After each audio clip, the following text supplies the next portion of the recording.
Hello, ladies and gentlemen. Welcome to the Scrap Empire. My name is Zach Hayes, and today we're going to be talking about a preliminary bout for not tonight's UFC Fight Night, but this upcoming UFC 266 on Saturday, September 25th. We're going to be featuring Merab Dvalishvili going up against Marlon Moraes. Merab Dvalishvili against Marlon Moraes. Right. Now, let's get started with Marlon Moraes. Alright. When you see the way how he throws his hands, it's tight. He doesn't remind me of a Miguel Cotto when he's fighting. But like he throws his hands as if he's a 2001 Miguel Cotto. And, he has a very defined physique. And just off of just observing the way how he moves in the ring, it's everything. His movements are fluid, but it isn't like he doesn't accelerate his body towards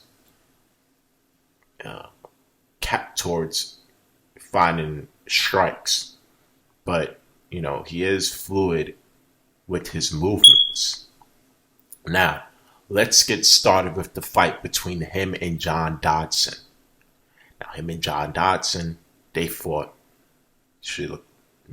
Now you should look it up. It just sounds too aggressive, but there's a fight on UFC Fight Pass, Marlon Moraes and John Dodson.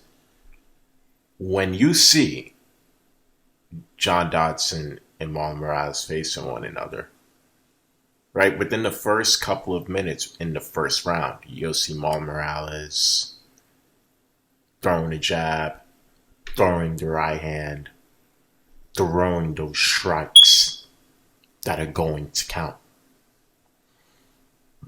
But John Dodson, right, there were times throughout the fight when Marlon Moraes was on the ground, and John Dodson had held the ground position for a certain amount of time. Now, yes, Marlon Moraes was able to get up, at least, transition from the ground into stand it up again, which is great.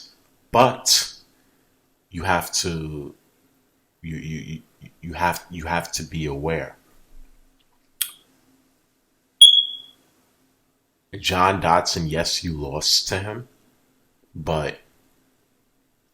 and I'm not going to say you struggled for the win, but this definitely wasn't a victory where you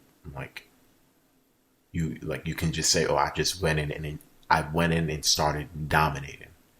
No, you had to earn the victory because John Dodson's style challenged you to enhance your abilities. He needed to enhance his striking, and just looking at the way how he was timing his shots before he threw it, because this happens for all fights, whether it's boxing or mixed martial arts. You'll have people not even throwing shots, just staring at each other for at least 10 to 15 seconds, and that's when they're trying to figure out, okay, how can I get the designated target? How can I attempt this move? How can I attempt this lock? How can I put him on the ground? So I like how Marlon Moraes is he's a very controlled fighter. He has a lot of self-control just over the way how he moves. But just have to be aware. You're going to run into more people like John Dodson in the near future, and you don't want them to have better wrestling ability, compared to the opponent that you had to actually fight for the win. What's going to happen when they have, when they're an Olympic gold medalist wrestler, right? Similar to a guy like Mark the Olympian Madsen. What are you going to do when you fight somebody with that pedigree. Now, of course, Marlon Moraes was able to get the victory over John Dodson. But again, just you have to be aware of You have to be aware of Marlon Moraes about your future opponents. So just you won that fight fair and square, but in the future you have to be able to step it up against fighters who have better wrestling ability. Now let's get started with Merab Dvalishvili going up against Ricky Simon. Now, from the very first, I'm very impressed by this guy, right? Because like he isn't cut up, but he's strong. Like he doesn't have a Bruce Lee physique. He doesn't have I'm just trying to think of a guy that just looks naturally strong. Like he doesn't have a physique like Kurt Angle or anything, but the guy knows how to punch. He knows how to move. He knows how to set up angles to throw the correct strikes. And he's all over the place when he's fighting. And the guy has a ton of heart. When you look at the first couple of minutes of round one against him and Ricky Simon, he's throwing Ricky Simon on the ground. He's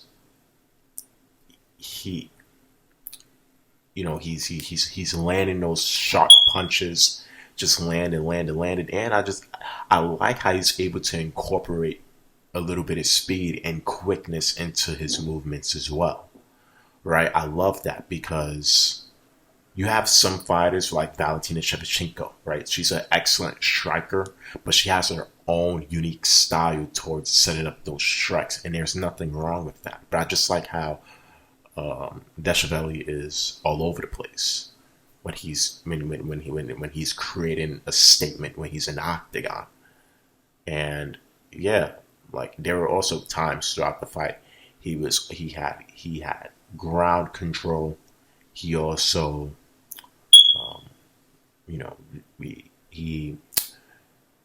he was taking his time. He was using a lot of patience, even though it looked like that he was rushing. Again, this is why observation is really important. You have to be able to. There's a certain amount of patience you need in order to land the strikes, the strikes that are either going to knock your opponent out, or the strikes that are going to allow you to be in the judges' favor. Those are the strikes that really count.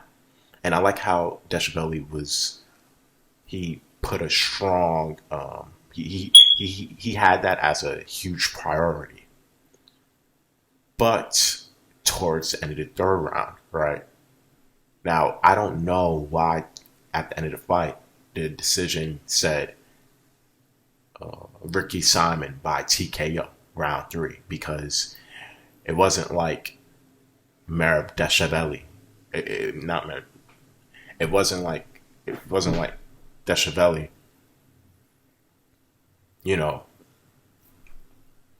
Excuse me for one moment, guys.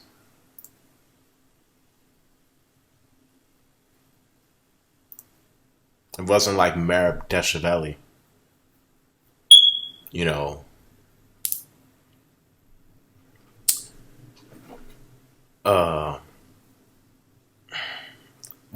it wasn't like he lost, because Ricky Simon had him in a headlock, right, within the last couple of seconds, or probably the last minute of round 3, but he didn't tap out, and he was still staying within the fight, and he won prior 2 rounds. So if he won prior 2 rounds, right, and he had a bad third round, yes, it looked like that he lost that round, but it wasn't like he tapped out. But again, when you have, maybe the judges felt like,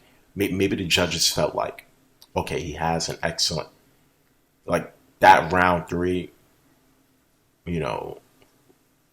could have won Ricky Simon the fight, only because Merab Dvalishvili looked so just out of it, towards the end, towards the last couple of seconds of round 3. But he still had heart and he still didn't tap out. So I don't know why the decision was in Ricky Simon's favor, but again, I think that these judges aren't like boxing judges, and see, I can deal with mixed martial arts judging. I can deal with UFC judging, even if it sounds unorthodox sometimes. I know that these judges aren't just guys who picked up a boxing magazine and just said, oh, okay, he looks good, he looks bad, and just start and create conclusions that don't make sense to casuals, right? So I trust these guys' judgments. Now, let's get to the root of this video.